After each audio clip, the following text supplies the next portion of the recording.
la profesionalización de las campañas en México y esto vinculado con el sistema electoral. En principio, tengo un video que ya fue proyectado por varias razones. Este video es un parteaguas, como ya comentaron los colegas anteriores, un parteaguas en la profesionalización de las campañas mismas por varias razones. La primera de ellas es que es un video pionero básicamente en los spots negativos. No es que sea el primer spot negativo, pero sí es el primero en tener, acudir a la emoción y al sentimiento y sobre todo en generar miedo en la población, a diferencia de los videos que lo precedieron, que inician con Eisenhower en la década de los 50. Este video es del 64 de la campaña de Lyndon Johnson, es el que ya proyectó mi colega Néstor. Y bueno, es en principio pionero en el sentido de que no es el primero en hacer campaña negativa, pero sí en fundir o infundar el miedo en la población, ¿no? Transmitir el miedo. Como vieron, después de deshojar la margarita, la niña, explota una bomba y se refleja en la pupila el hongo que hace la bomba atómica, ¿no? Y después dice, ustedes tienen la decisión entre elegir digamos, la paz o la catástrofe. Es un video que hace mención indirecta al candidato, porque tiene varias características interesantes. No es el candidato atacando a otro. Previo a este salen los candidatos atacando al adversario y lo que hacen es hacer mención explícita al adversario. Aquí no hay ningún candidato. Eso es importante también, porque evoluciona el formato. Es decir, no es el candidato el que está agrediendo a otro, sino que es un mensaje implícito que se hace referencia a otro candidato que no está ahí. Tiene algunos otros elementos como la irrupción de agencias publicitarias en las campañas políticas. La realización de estuvo a cargo de una agencia que se dedicaba a hacer publicidad para empresas como Volkswagen, por ejemplo.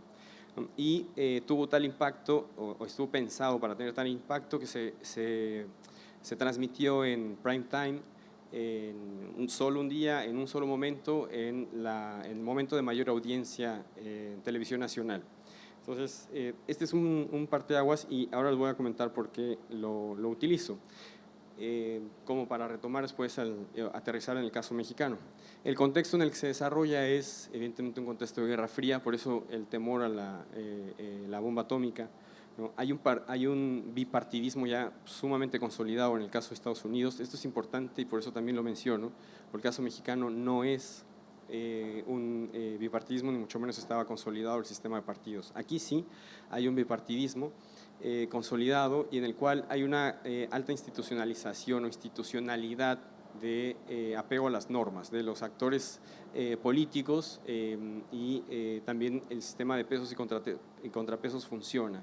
Es decir, que el perdedor necesariamente va a aceptar la derrota, dicho de otra forma, y hay un sistema consolidado donde cualquiera puede ganar y el otro va a reconocer también esa derrota. No hay, digamos, esa polarización extrema que se puede ver en otros sistemas, ni esa división, como lo acaba de mencionar el profesor Néstor, multipartidista que se puede encontrar aquí, sino que es un bipartidismo bastante consolidado. Y por último hay también un desarrollo tecnológico, ¿no? En estos momentos en Estados Unidos, como se acaba de mencionar, en la época premoderna, ya moderna, se hace un gran uso de la televisión, ¿no? Está en su pleno apogeo y hay concurrencia en cuanto a acudir a los medios o la utilización de los medios de comunicación masiva. Este es el contexto en el que se desarrolla este video llamado Peace Little Girl, también se conoce como Daisy Girl, porque Daisy es el nombre de la niña, que por cierto es de un demócrata y se podría pensar que esto es como más agresivo y podría ser de un republicano, pero no, es de un demócrata, que critica a un republicano que era más radical, por cierto, ¿no? Al cual relaciona con una guerra. El caso aterrizado el caso mexicano, esta campaña, bueno, este video va a ser referencia a la campaña del 2000. Esta campaña no es la primera que se hace alusión a una campaña negativa, pero sí es cuando se intensifica la campaña negativa que luego va a dar, o sea, es el origen de lo que viene después en la campaña siguiente presidencial del 2006. Como verán, este video, digamos, se desarrolla de 50 años después de lo que ya en Estados Unidos están evolucionando las campañas negativas, y vamos a ver el formato para entender un poco esa relación entre la modernización o profesionalización de las campañas y los sistemas electorales, que al final van de la mano, como lo acaba de mencionar nuestro colega Néstor. Ponemos el video, por favor. Pregunta este 2 de julio. ¿Será si los mexicanos queremos a alguien que hable así? Me ha llamado chaparro, me ha llamado mariquita, me ha dicho la vestida, me ha dicho mandilón. ¿O queremos un presidente que nos hable con la verdad? Mi estimado señor Labastida, a mí tal vez se me quite lo majadero, pero a ustedes, lo mañosos, lo malos para gobernar y lo corruptos, no se les va a quitar nunca. Presidente Fox, vota Alianza por el cambio que a ti te conviene. Este video es interesante, el contexto en el que se desarrolla es interesante porque también representa un parteaguas, es decir, por primera vez después de 71 años de un gobierno de un solo partido, del partido hegemónico, para utilizar términos de Sartori, hay una opción verdadera de triunfo. Es decir, hubo un escenario previo en 1988 en el que hay un fraude electoral y el sistema ahí se desquebraja, pero no permite que llegue la oposición.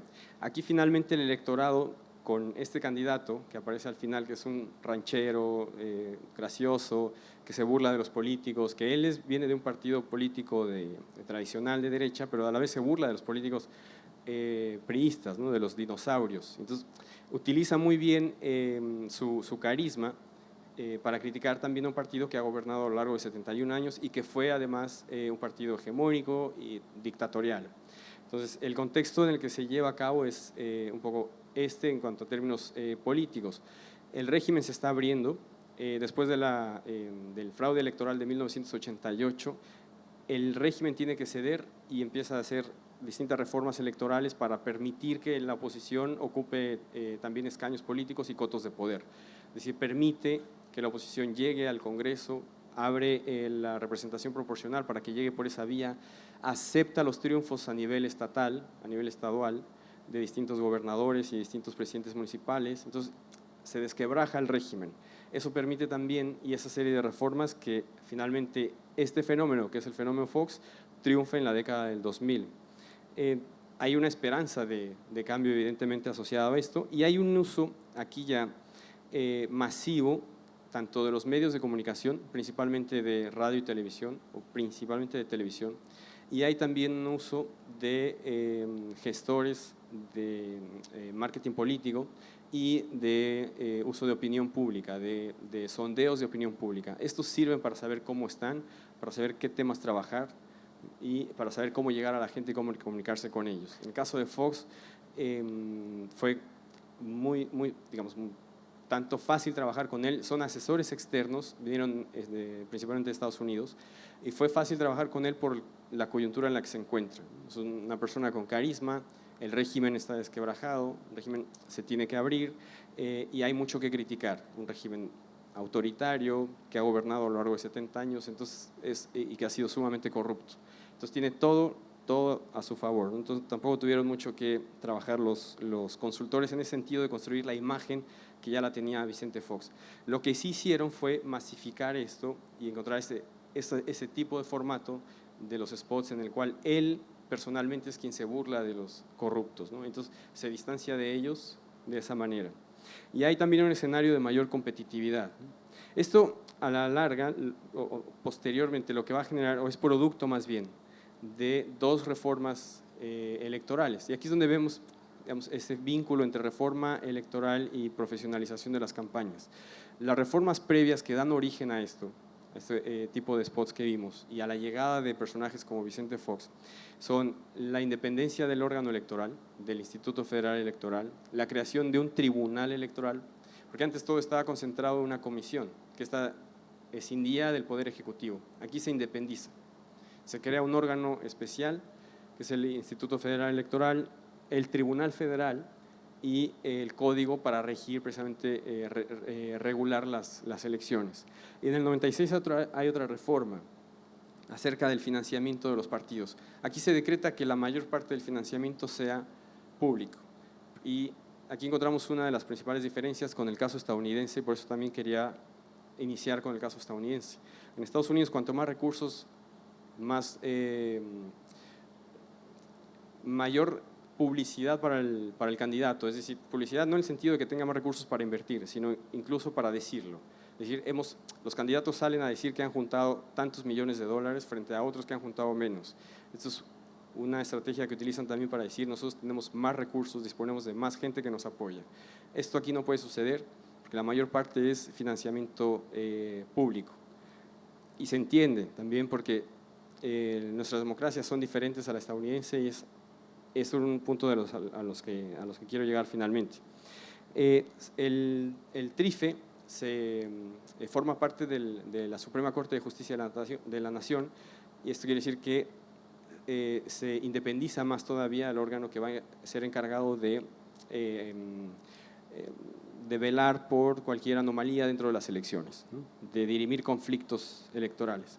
Y también se ciudadaniza el consejo que va a dirigir al órgano electoral, ¿no? Este es el escenario previo electoral. Lo que sigue es el resultado, digamos, bajo esas normas electorales, y ya con ese antecedente de la campaña del 2000, en 2006 vino una campaña mucho más agresiva.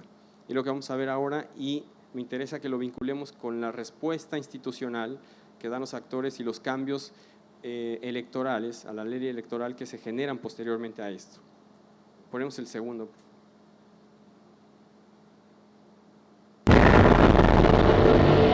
Esto es intolerancia. Presidente Fox, no se meta conmigo, caballero, porque sale espinado. Cállese, ciudadano presidente. Cállate, chachalaca. Cállate, chachalaca. No a la intolerancia. El personaje que aparece, bueno, Chávez es inconfundible. El segundo es López Obrador, que es, digamos, un candidato eterno de la izquierda mexicana.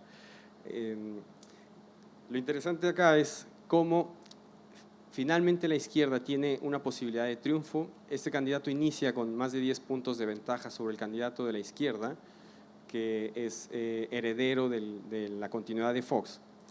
Y va descendiendo a lo largo de la campaña de ese apoyo con el que inicia, de esa ventaja. La campaña fue desastrosa y en buena medida, y aquí varios analistas coinciden en que la campaña negativa influyó en la decisión de algunos votantes que estaban indecisos sobre si apoyar o no a López Obrador. Es decir, la campaña fue muy exitosa y uno de los éxitos que tuvo fue, por ejemplo, vincularlo con Chávez. Es decir, aquí se hablaba hace un momento del castrochavismo que surge ahora en tiempos electorales, siempre ahora se identifica a las FARC con ese castrochavismo. Aquí lo vemos en el 2006 plasmado, la derecha que tiene miedo a la izquierda, ¿no? Y hace este tipo de spots para infundar el miedo precisamente. El spot anterior, el de Fox, no está infundando el miedo, simplemente está burlando de los otros y lo está tratando de corruptos.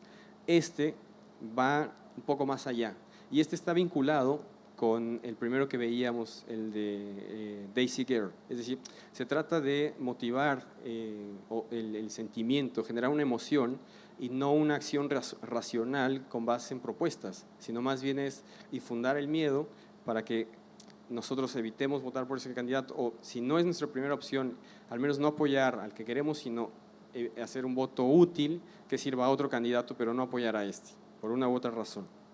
Entonces, aquí ya se utilizó mucho más una estrategia a través de consultores externos.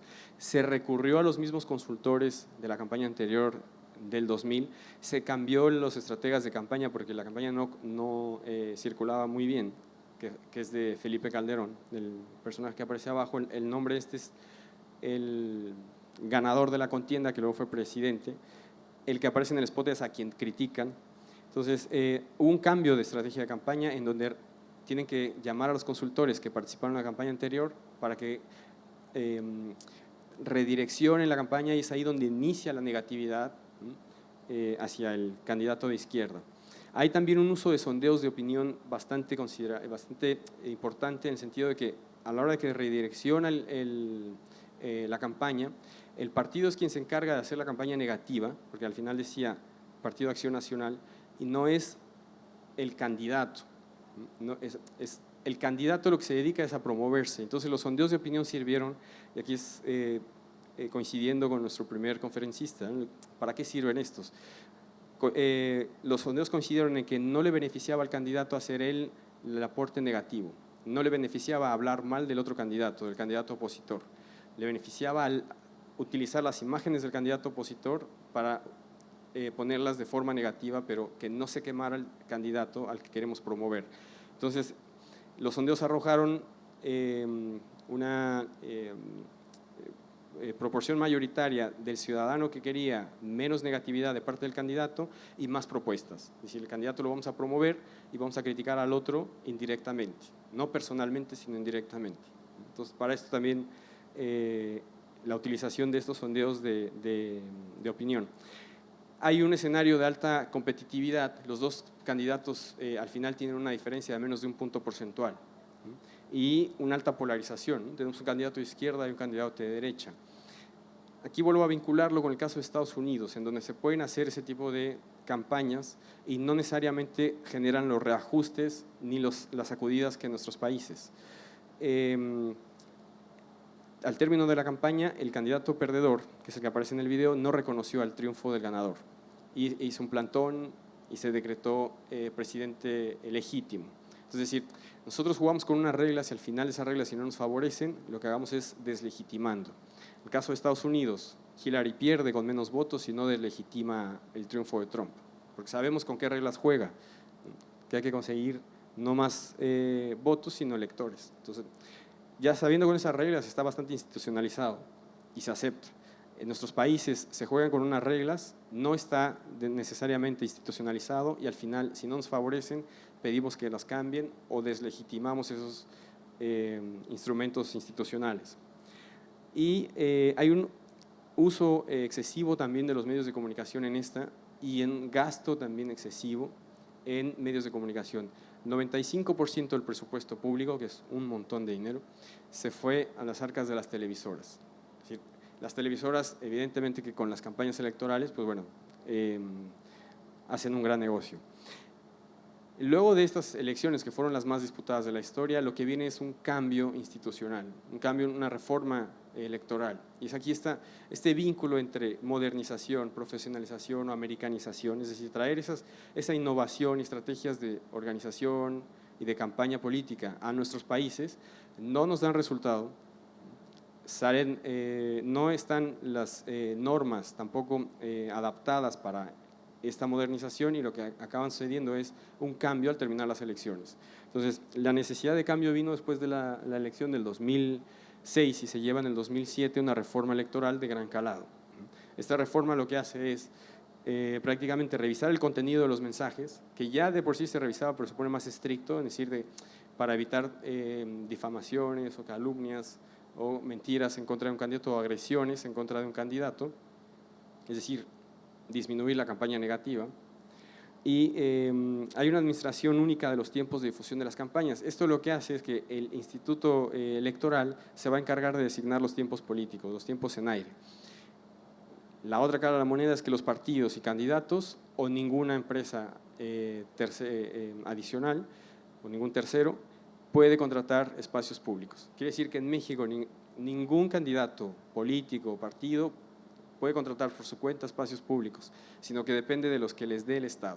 Entonces las televisoras con esto evidentemente se opusieron porque perdieron una gran bolsa cada elección y ahora tienen que donar parte de su tiempo para la promoción de campañas publicitarias. Esto vino a raíz del intenso gasto y la intensa campaña, principalmente de los partidos mayoritarios, en contra de un tercer partido que es la izquierda, pero también vino a raíz de la intervención de actores externos que fueron grupos empresariales. Es decir, grupos empresariales directamente financiaron una campaña a favor de un candidato o en contra de un candidato.